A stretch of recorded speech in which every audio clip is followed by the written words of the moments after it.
Naboo was a tranquil mid-rim planet and homeworld to Chancellor Palpatine of the Republic. Although it was briefly held by the Trade Federation and the CIS did make attempts to scourge the world using a deadly disease in the Clone Wars, they ultimately failed and it remained under Republic control. But how should you actually invade Naboo?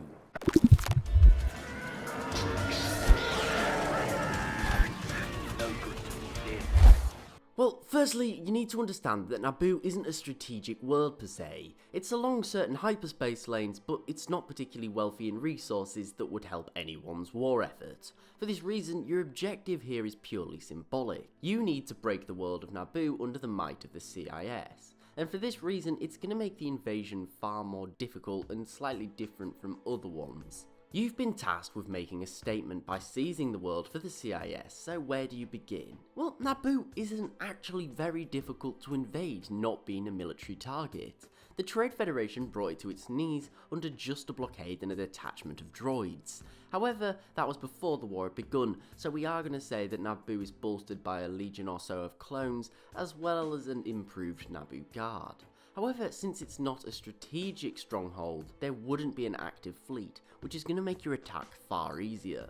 So firstly, you're going to start with a blockade, as in every invasion this is critical. And you want this attack to be relatively fast, as you don't want the people of Naboo prepared for your attack or the Republic chance to organise a counter-offensive. You're probably not going to be interested in holding the world, as those assets would be better off used elsewhere at strategic locations. This is very much a hit-and-run type of operation. Now, Naboo's terrain is mostly large lakes and roaming hills and grasslands. Your primary target is the capital of Feed. This is Palpatine's prized jewel, and to lose it to the CIS would be a great defeat and make him look incredibly weak, and that's ultimately what you want to do.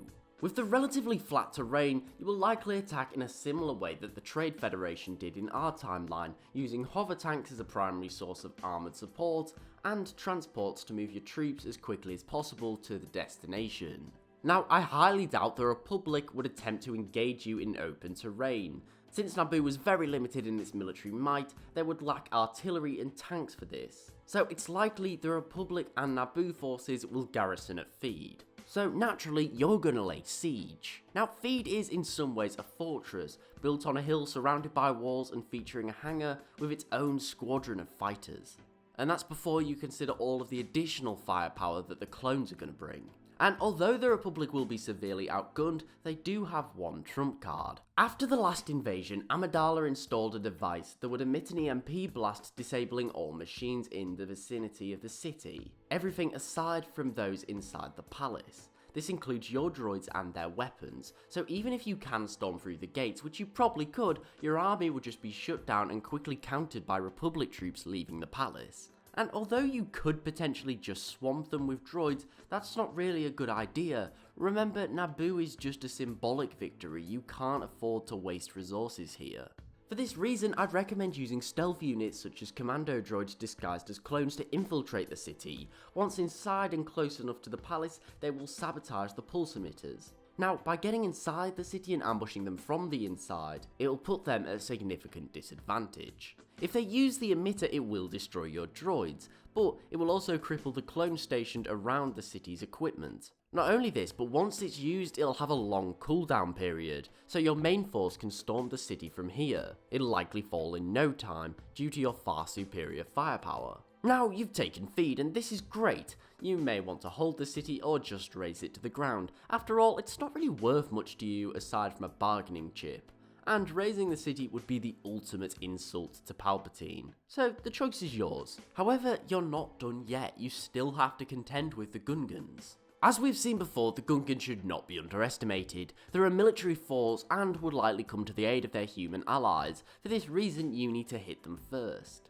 Now, as we know, the Gungans primarily live in the swampy lakelands or the hidden undersea cities, and your biggest concern is going to be them engaging you in guerrilla warfare.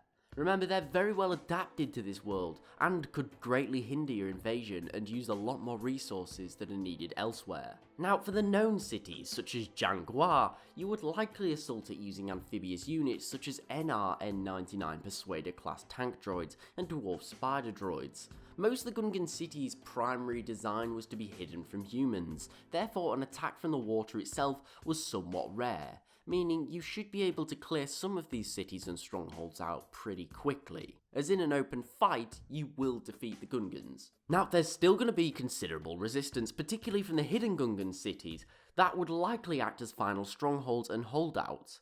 However, I don't believe you have to capture or destroy these. The Gungan cities aren't worth anything to you. Like, granted, destroy them if you know where they are, but if you go looking for them, it's just going to take a lot of time and a lot of resources. Remember, feed is your main priority. You simply need to ensure forces from hidden cities such as Otto or Gunga don't become a problem as they did during the first invasion.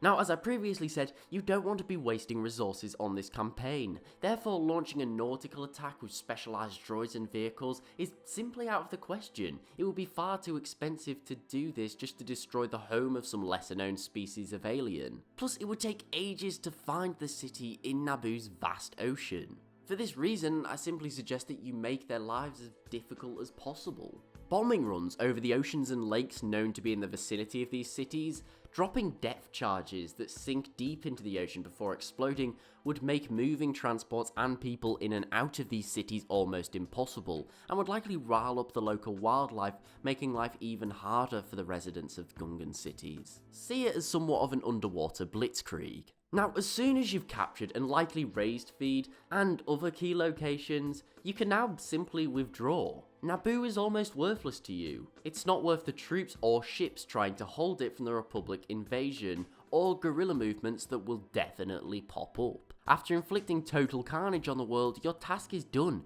You've made the Republic leader look weak, not even able to keep his own people safe. But what do you think about this tactic? Would it work? And how would you choose to invade Naboo? And how would you deal with the Gungans? Let me know in the comments below. Thank you for watching. Please remember to like, share and sub, as it's really appreciated and it helps the channel grow. Also, don't forget to follow me on Twitter at @TheLoreGuy and tick the bell for regular updates. Thanks again for watching. I really do hope you enjoyed, and I'll see you next time.